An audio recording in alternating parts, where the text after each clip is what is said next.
Hi friends, நான் உங்கள் doctor Bharathi. ரொம்ப நாளைக்கு அப்புறம் லைவில் மீண்டும் சந்திக்கிறேன்.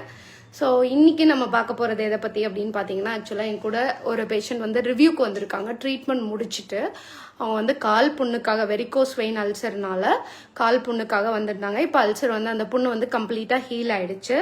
ஸோ இப்போ நான் உங்களுக்கு காமிக்கிறேன். ஸோ இப்போ இதுதான் பார்த்தீங்கன்னா அவங்க காலை இந்த இடத்துல ஃபுல்லாக புண்ணாக இருந்துச்சு. ஸோ இப்போ இது வந்து கம்ப்ளீட்டாக ஆறி நார்மல் ஸ்கின் வந்திருக்கு. இங்கே அந்த புண்ணு இருந்த மார்க் மட்டும்தான் இருக்கு.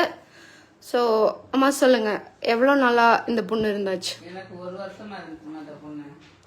சரி, 1 வருஷமா இருந்தது. நானும் பல டாக்டர்கிட்ட போய் காமிச்சு, ஒரு 15 டாக்டர் தான் காமிச்சிருப்பேன். ஓகே, எங்கேயுமே சரியாகல. ஓகே. அப்புறம் என் மகன் சொல்லிச்சு, இப்படி வந்து கோயம்புத்தூர்ல பாக்குறாங்க, டாக்டர் நல்லா பாக்குறாங்கன்னு சொல்லவும் சரின்னு உங்கள்கிட்ட போன் போட்டு நான் பேசினேன். பேசும்போது நீங்க வந்து இத்தனை தேதி வாங்கி ரொம்ப பரவிடுவேன் இப்படி வச்சுக்கிட்டே இருந்தான்னு சொன்னீங்க.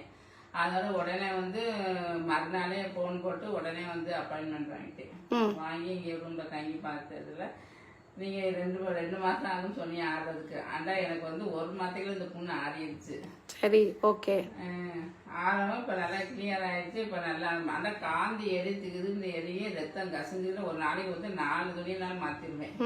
இங்க வந்து 10ஆவது அந்த நீர் வடிகிறது, அந்த ரத்தம் கசியறது எல்லாமே கிளியர் ஆயிடுச்சு. கிளியர் புண்ணு நல்லாவே நல்லா ஆறி முடிஞ்சது. உங்களுக்கு ரொம்ப நன்றிமா. ஓகே, சரிம்மா. இப்ப துணி எதுவும் கட்ட வேண்டிய அவசியம் இருக்கா? துணி கட்டுறதுல அந்த பேன் காத்து பட்டாலே ஒரு இதுன்னு காந்தி எரியும். ஒரு புண்ணுல ஃபேன் காத்து பட்டாலே எரியும். நீங்க சொன்னீங்க ஒரு 10 நாளைக்கு வந்து இந்த காந்தல் எரிச்சலாம் நின்றுன்னு சொன்னீங்க. அதேபடியா வந்து காந்தல் எரிச்சலாம் நின்றுச்சு. Okay.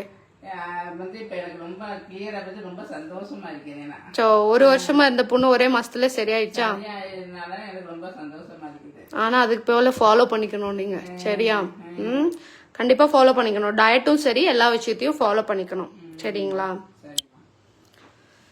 So varicose vein ulcer இருந்ததுன்னா புண்ணுல இருந்து பசு வந்து வந்துக்கிட்டே இருக்கும், தண்ணி வந்து வந்துக்கிட்டே இருக்கும், கால் வந்து டிஸ்கலரேஷன் ஆகும், இந்த மாதிரி சிம்டம் எல்லாமே இருந்துக்கிட்டே இருக்கும். ஸோ இது வந்து கம்மி ஆகணும்னா புண்ணை வந்து எப்போவுமே க்ளீன் பண்ணி ஃபஸ்ட்டு விஷயம் ஹெல்த்தியாக வச்சுக்கணும்.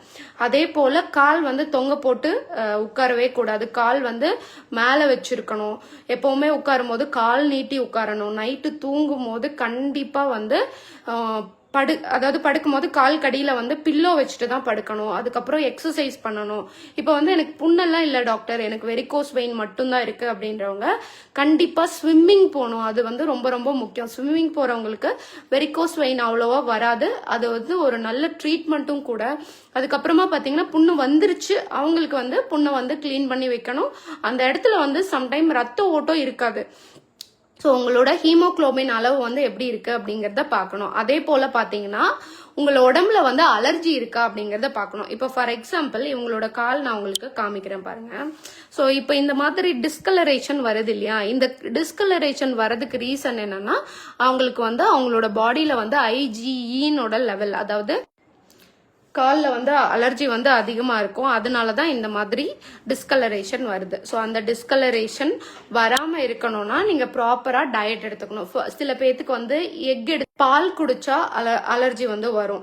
ஸோ இது வந்து அவங்களுக்கே தெரியாது அவங்களுக்கு இந்த மாதிரி ஒரு அலர்ஜி இருக்கா அப்படின்னு சொல்லிட்டு.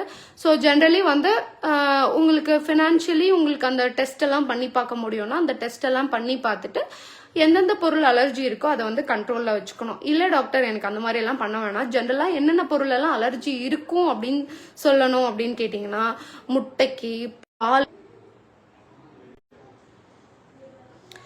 ஸோ கொஞ்சம் இடையில டிஸ்கன்யூ ஆயிடுச்சு நெட்வொர்க் இஷ்யூனால. ஸோ முட்டைக்கு, பாலுக்கு, அதுக்கப்புறம் பார்த்தீங்கன்னா நான்வெஜ்க்கு, அதுக்கப்புறம் வேர்க்கடலைக்கு, இந்த மாதிரி நிறைய விஷயத்துக்கு வந்து அலர்ஜி வரும். ஸோ ஜென்ரலாக அதெல்லாம் காமனாக அவாய்ட் பண்ணிக்கணும். ஸோ அதெல்லாம் அவாய்ட் பண்ணிட்டு நார்மலாக நீங்கள் வந்து பழங்கள் அதிகமாக எடுத்துக்கிறது, காய்கறிகள் அதிகமாக எடுத்துக்கிறத ஃபாலோ பண்ணிக்கணும். ஸோ அம்மா இங்கே என்ன மாதிரி டயட் எல்லாம் ஃபாலோ பண்ணீங்கன்னு சொல்லுங்க. டெய்லியும் இங்கே என்ன மாதிரி டயட் எல்லாம் கொடுத்தோம்? காலையில வந்து ஃப்ரூட்ஸ் நிறைய இருக்கு. எல்லா ஃப்ரூட்ஸ், ஆப்பிள், பனானா, இது வெள்ளரிக்காய், அன்னாசி பழம், திராட்சை, ஓகே, கொய்யாக்காய், அப்புறம் வந்து சாப்பாடு கொஞ்சம் தான் கொடுப்பீங்க. அதை வந்து சாப்பாடு ரொம்ப கம்மியாகிட்டு இப்போ ஃப்ரூட்ஸ் எல்லாம் நிறைய எடுத்துக்கிறது. ஓகே. அப்புறம் ரத்தம் கம்மியா இருந்துச்சுன்னா மாதுளம்பழம் எடுக்க சொல்லியிருந்தோமா? மாதுளம்பழம் சாப்பிட சொல்லியிருந்தீங்க.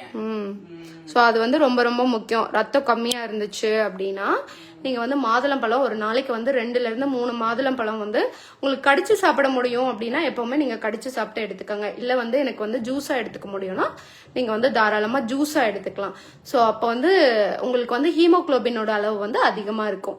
ஸோ இந்த இன்ஃபர்மேஷன் உங்களுக்கு எல்லாத்துக்கும் பிடிச்சிருக்கும்னு நினைக்கிறேன். பிடிச்சிருந்ததுன்னா எல்லாத்துக்கும் ஷேர் பண்ணுங்க. வெரிகோஸ் வெயின் பத்தி ஏதாவது டவுட் இருந்ததுன்னா கண்டிப்பா கமெண்ட்ஸ்ல போடுங்க. நான் உங்களுக்கு திரும்ப லைவ்ல வரும்போது அதுக்கான ஆன்சர்ஸ் எல்லாமே கொடுக்குறேன். Thank you so much. Take care. பாய்.